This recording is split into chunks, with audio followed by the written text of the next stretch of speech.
मेरे धर्म प्रेमी सज्जनों भाई बहनों, प्रतिदिन की तरह आज भी हम सभी मीठी भावनाओं के साथ एवं ज्ञानवर्धक प्रसंग के साथ हम सभी के बीच प्रस्तुत हो रहे हैं।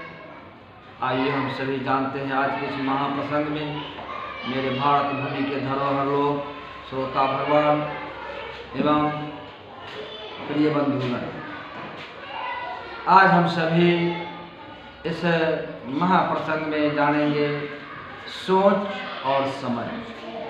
सोच क्या है और समझ क्या है। सोच हमारे मन की उपज है और पढ़ाई के क्षेत्र में, शिक्षा के क्षेत्र में से सोचे जाने तो व्याकरण की दृष्टि से सोच हमारा भावनात्मक भाववाचक संज्ञा है, यानी मन की भावना है, प्रेम है, मन की वाणी है, मन की अच्छी सोच, मन की अच्छी उपज है। जैसे खेत की उपज अच्छी फसल होती है, वैसे मन की अच्छी सोच फसल के समान है और यही सोच मानव को सच्चा इंसान बनाता है और बहुत दूर तक जीवन को, लक्ष्य को ओर प्रशस्त करता है, रास्ता मार्गदर्शन करता है और बहुत दूर तक मंजिल पर पहुंचाता है। साथ ही साथ यह सोच तिल के तार बना देता है और राई को पर्वत बनाता है, वैसे मंजिल पर जाकर पहुंचा देता है जहां पर मानव का जन्म सफल होता है, सफल जीवन होता है। आइए, और समझना क्या है? समझना भी एक क्रिया है। वह क्रिया है अर्थात जैसा मन में विचार आया और वैसा समझकर जीवन में उतारना, लागू करना समझना कहलाता है। जैसे किसी को प्रेम भगवान के चरण से लग रहा है तो उसके मन में भगवान के प्रति श्रद्धा, निष्ठा, प्रेम, सद्भावना उत्पन्न होगा, अच्छी सोच आएगी और अच्छी सोच के बदले वह जीवन में पूजा, कार्यक्रम जो भी लागू करेगा वह समझने के आधार से काम करेगा। तो इस प्रकार से हम सबों ने जाना कि सोच और समझ दोनों एक दूसरे के पूरक है। सोच हमारे मन के अच्छी उपज है, अच्छी सद्भावना है, अच्छे विचार है, अच्छी प्रेम है, विचार है, उत्पज है, और समझना उसको, उस विचार को जीवन में लागू करना समझना कहलाता है सोच और समझ। तो इस प्रकार से सोच मानव को, जीवन को पवित्र बनाता है। यह भी हम सोच सकते हैं कि इस संसार में कैसे रहा जा सकता है, इसके बारे में भी पावन सोच बना सकते हैं। तो वैसे जैसे कि कमल कीचड़ में रहता है, भले ही कीचड़ में कमल जन्म लेता है, उसका जड़ रहता है, लेकिन कमल का जीवन यापन पावन पवित्र जल की सतह पर होता है। इसी तरह से इस संसार सागर में रहते हुए भी यह जीवन, मानव का जीवन पवित्र कमल की तरह ऊंची भावनाओं के साथ ऊपर फूल की तरह खिलकर मानव जीवन जीना ही कमल का जीवन के समान है। तो सोच अच्छा करना और लागू करना कमल के समान जीना है। यह संसार विषय वासना और विभिन्न प्रकार के विषाद आदि के एटम बमों पर यह बैठी संसार, यह अग्नि के समान जलती तपती भट्टी के समान अच्छी भावनाओं को यदि संयोगा नहीं जाए, हृदय में समेटा नहीं जाए तो यह जलकर भस्म हो जाता है और निरंतर हमें नीचे की खाइयों में गिरने में कोई देरी नहीं लगता है। जिस तरह से किसान को फसल उगाने में अथक परिश्रम करना पड़ता है, बहुत सारी परिश्रम करना पड़ता है, लेकिन जंगल उपजाने के लिए कोई परिश्रम की जरूरत नहीं पड़ता है। इसी तरह से मानव जीवन में अच्छे रास्ते पर चलने के लिए बहुत कठिन परिश्रम करना पड़ता है, साहस बटोर कर करना पड़ता है, लेकिन बुरे रास्ते का कोई देरी नहीं लगता है मेरे धर्म प्रेमी सज्जनों भाई बहनों। यदि दूरी ही तय करना है, मानवीय जीवन जीना है, तो एकदम निर्मल पवित्रता के प्रतीक जीवन जीना कि सहज भावना हम लोग मन में संजोगे समझे। अब सहज भावना और अच्छी सोच के साथ एक प्रसंग, एक शब्द और एक प्रश्न ये भी आता है कि जीवन में असमंजसता क्या है। अब असमंजसता पर हम लोग विचार करेंगे। असमंजसता का शाब्दिक अर्थ होता है जीवन में संतुलन बनाना, चाहे वह कोर्ट कचहरी, दुकान दौड़ी, दफ्तर, घर आंगन और जीवन के कण कण, रास्ते रास्ते, घंटे घंटे, मिनटे मिनटे, जहाँ भी रहे, जैसे भी रहे, चाहे घर में ही क्यों नहीं रहे, आंगन में क्यों नहीं चाहते, लेकिन जीवन के हर पहलू पर, हर कदम पर असमंजस बनाना जरूरी है, अति आवश्यक है। यदि असमंजस न होगा तो मेल पाच न होगा और वाणी में संतुलन न होगा तो किसी से घर में भी मेल नहीं रह सकता है। और जब आप वाणी से मेल नहीं होगा तो आपके घर के परिवार के व्यक्ति आपको बाहर जाने का निरंतर सोचता रहेगा कि कब यह घर से चला जाए, कब जाए जो घर में थोड़ा सा शांति बनी रहे, कब जाए जो घर में थोड़ी सी शांति बनी रहे। यानी शांति यदि भ्रष्ट होता है, शांति भंग होता है, तो मानव के अपनी कुंठित विचार भावनाओं से, छोटी विचार भावनाओं से और असमंजसता नहीं होने के कारण होता है। मेरे धर्म प्रेमी सज्जनों भाई बहनों, एक बार असमंजसता के संदर्भ में एक व्यक्ति अपने जीवन से बहुत परेशान होकर घर आंगन में निरंतर झंझट चलता रहा।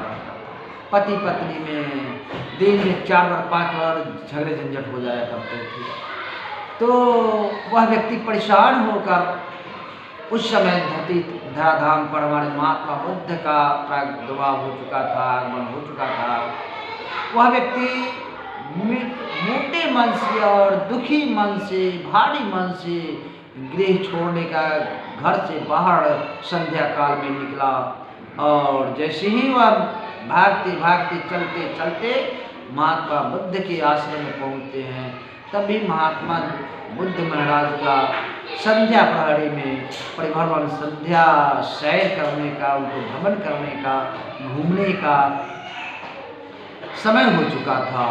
जैसे ही पहुँचते वह युवक अपनी मन की व्यथा महात्मा जी से कहने लगते हैं। बस ज़्यादा कुछ और न सोचते हुए उन्होंने महात्मा जी कहते हैं कि देखो बेटा, अभी उतना समय नहीं है, अभी आराम से बैठ जाओ और मैं घूमने चल रहा हूँ। ऐसा करो, वह जो बोरा रखा हुआ है, तो बोरा बताते हुए मैंने कहा इस बोरे में वो ढेर, जो कचरे का जो ढेर लगा हुआ है, एक बोरा उसमें से तुम डाल लो बोरे में और कंधे पर रख लो। जो ही कंधे पर रखकर, और महात्मा का आदेश तो आदेश है, उन्होंने वैसा ही किया जैसा महात्मा ने कहा। कचरे के ढेर से एक बोरे कचरे कसकर कंधे पर रखकर चलना शुरू कर दिए। महात्मा जी घंटे 2 घंटे परिभ्रमण करते रहे और वह कंधे पर रखे है, और समय के आधार से जब घूम कर आए, हमर में से आए, तो उन्होंने कहा कि इस कचरे को पूरा जाकर मुँह खोल कर उस कचरे के स्थान पर फेंक दो। और उन्होंने कहा जब ऐसा है कि आप फेंक दिया, तो युवक ने सोचा कि महात्मा जी तो मुझे कुछ कहे नहीं, मुझे तो समझ में नहीं आवे कि आखिर इस कचरा ढोने का क्या मतलब हुआ, क्या तात्पर्य हुआ। महात्मा जी तो न कुछ कहे न समझाए। तो उनसे रहा नहीं गया। वह युवक ने कहा, हाथ जोड़कर चरण में पड़कर कहा, हे संत भगवान, मुझे तो यह कुछ समझ में नहीं आया कि आपने कचरा जो कहा और फेंक दिया, तो इसका क्या अभिप्राय है। उन्होंने मुस्कुरा कर कहा कि देखो बेटा, कचरा जिस तरह से कचरा किसी काम का नहीं था, लेकिन तुम कंधे पर लेकर जब ढोया तो उसका वजन 1 किलो से 5 किलो तक बढ़ गया था। इसी तरह से जब जीवन में किसी छोटी बड़ी बात, गली बात, पुरानी बात, सही गली बात, जिस बातों से मन दूषित हो सकता है, वैसे बातों को जब माथे पर लेकर चलोगे तो छोटी सी बात आपको बड़ी सी बात लगेगा। और जीवन के राहों से हमेशा मन भारी रहेगा, लगेगा कि जीवन बेकार है, ऐसे है वैसे है। विद्वानों ने यह भी कहा, तो सहजता भाषा में उन्होंने समझा कर कहा है कि देखो, यदि जीवन में जीना है और खुश रहना है तो बहुत सारी बातों को टाल कर चलना पड़ेगा, कचरे के समान समझ कर उसे फेंक देना पड़ेगा और मन निर्मल स्वच्छ बना कर देना पड़ेगा। मेरे धर्म प्रेम से जुड़े भाई बहन, इस महाप्रसंग को महात्मा बुद्ध ने बताते हुए परिवार में असमंजसता बैठाने के लिए कहा। अरे सृष्टि को असमंजसता बैठाने के लिए, संतुलन बैठाने के लिए हमारे विष्णु भगवान, श्री हरि विष्णु भगवान ने कई एक बार जोड़ सो रूप धारण किए हैं और सृष्टि की असमंजसता बैठाए हैं, प्रेम की धारा प्रवाहित की है। भगवान भोलेनाथ ने गरल पान कर ली है सृष्टि को असमंजसता बैठाने के लिए, ताकि हमारा सृष्टि विध्वंस नहीं हो सके, विनाश नहीं हो सके और शांति भंग नहीं हो सके। तो जब देवता लोग इतना सोच सकते हैं ब्रह्मांड के लिए, सृष्टि के लिए, तो आप एक घर परिवार के लिए नहीं सोच सकते हैं? एक घर परिवार के लिए गम की प्याला नहीं पी सकते हैं? गम की प्याला पीकर जीना सीखो, तभी यह जीवन आसानी से चल सकेगा, आसान होगा। ऐसा व्यवहार बनाओ कि जहाँ से चले जाओ वहाँ के व्यक्ति याद करे और जहाँ तुमको जाना है वहाँ का व्यक्ति इंतजार करे। ऐसा वाणी बनाओ, ऐसा व्यवहार, ऐसी मीठी वाणी। आगे की बात तो संतों ने ही कहा है कि जब तुम्हारे लिए कोई रोता है घर में, तुम्हारे लिए रोता है, तुम्हारा दया की सागर है, तुम्हारा व्यवहार मीठा है, इसलिए तुम्हारे नहीं रहने पर आंखों में आंसू आता है। और जब तुम्हारे कारण से रोता है, तुम्हारे बोली वचन के कारण से रोता है, तब तुम निष्ठुर और कायर और बेइंसान बानी पड़ी, बेइंसानियत जीवन हो। जब तुम्हारे लिए किसी को मीठी याद में आंसू आ जाता है तो समझो तुम इंसान हो, और तुम्हारे कारण किसी को आंखों में, माता बहन की आंखों में आंसू छलकता है, तब तुम इंसान नहीं, तुम जानवर, पशु समान हो। इन्हें तो असमंजसता। आगे एक और दृष्टांत से विद्वानों ने समझाने की कोशिश किया है। आगे उस छोटी सी दृष्टांत को भी हम सभी जानते हैं। तो इसी तरह से पति पत्नी से झगड़े से विमुख होकर एक व्यक्ति भाग निकलते हैं, और भाग निकलते वो भी समय के संत कबीर साहब के यहाँ पहुँचते हैं। उस समय लुई घर में कुछ भोजन बना रही होती है और दिन के लगभग 12 बजे होते हैं, एकदम उजाला है। लेकिन जो ही चले जाते हैं तो संत भगवान तो सबके समाचार पूछते हैं। चल दंडवत प्रणाम करके बैठा, उन्होंने घर की समाचार पूछा। वह व्यक्ति ने अपनी मन की व्यथा उसी तरह से शेयर कहते हैं। उन्होंने कहा कि देखो, अब उस समय 12 बज रहे थे, लेकिन फिर भी लुई कबीर साहब ने कहा, अरे लुई सुनती हो, थोड़ा लालटेन जला कर ले आओ, दीप जला कर ले आओ। लुई एक ही बात सुनी और लालटेन जलाकर और एक हाथ में दीपक जलाकर वह उस कमरे में लेकर रख देती है। अरे वह व्यक्ति ने सोचा कि महात्मा जी को क्या माथा हैंग कर रहा है, क्या खराब है इतनी रोशनी में, और उन्होंने रोशनी मंगवाया, इतनी दिन में रोशनी मंगवाया, और उनकी पत्नी भी लुई इतनी है जो भी एक बार भी नहीं कुछ बोली है, न तड़की है न कड़की है। फिर थोड़ा ही देर के बाद शांति से लुई चाय बनाती है, और चाय 2 कप में आता है, 1 कप व्यक्ति के लिए और 1 कप महात्मा जी के लिए। जब चाय पीते हैं तो संजोग से चाय में चीनी है ही नहीं, लेकिन फिर भी लुई अंदर से पूछते, कहिए महात्मा जी चाय कैसा है? वह व्यक्ति भी पी रहे हैं, नमकीन बिल्कुल फीका है, फिर भी महात्मा मुस्कुरा कर कहते हैं, वाह क्या लाजवाब चाय आपने बनाया है, वाह पीते ही बनता है, बड़ी टेस्टी, बड़ी स्वादिष्ट है। अरे लुई तुम तो हर काम बड़ी आसानी तरीके से करती ही हो। यह मुस्कुराहट के साथ संतों ने कहा। तो वह बैठे व्यक्ति की आश्चर्य हुआ, कहा कि देखो चाय पीने लायक नहीं है, फिर भी कबीर साहेब इतनी बड़ाई करते जा रहे हैं। अब जब चाय पीकर मन ठंडा हुआ तो उन्होंने कहा, है संत भगवान हमको इसको आशा समझाइए। उन्होंने कहा कि देखो मैंने कहा कि यदि जीवन में खुशियाँ भरे जीवन जीना है तो कुछ उसकी कमी और कुछ तो अपनी कमी दोनों के लेकर चलना पड़ेगा। दोनों को कमी को ढूंढ निकालना नहीं होगा। कौन जीते कौन जीते कौन जीते, अपने में थोड़ा हार मान लेना ही पड़ेगा। देखो तुम्हारे सामने में जब मैंने अपनी लुई से कहा कि इतनी जाला भरे दिनों में मैंने कहा कि रोशनी लेकर आओ, तो वह एक बार भी नहीं डिस्कस किया, एक बार भी नहीं छपटी झपटी है और चुपचाप रोशनी लेकर रख दिया है। और वही जब चाय बनाई है तो फीकी चाय बन गया, फिर भी मैं हंसते हंसते चाय पी लिया और कहा कि बहुत अच्छा बना है। इस तरह से कुछ कमी उनका भी मुझे नहीं देखना पड़ेगा और अपनी कमी भी नहीं देखना पड़ेगा। दोनों की कमी के जब संतुलन बना कर जिएंगे तभी मानव जीवन हम लोग जी सकेंगे। और नहीं तो जब जीवन में लोचकता नहीं है, जब जीवन में मिठास नहीं है, जब जीवन में सोचने समझने की शक्ति नहीं है, तब वह जीवन पशु के समान जीना ही पड़ेगा। अब हम लोग थोड़ा आधुनिक युग से भी इसको तुलना करते हैं। आधुनिक युग में जितनी भी गाड़ियां कंपनी ने बनाई है सब में ब्रेक लगाया है, नियंत्रण करने के लिए ब्रेक लगाया है। जब अति स्पीड हो जाए तो ब्रेक लगाया है, जब समय कैसा होगा वैसा ब्रेक लेंगे, वैसा गियर लगाएंगे।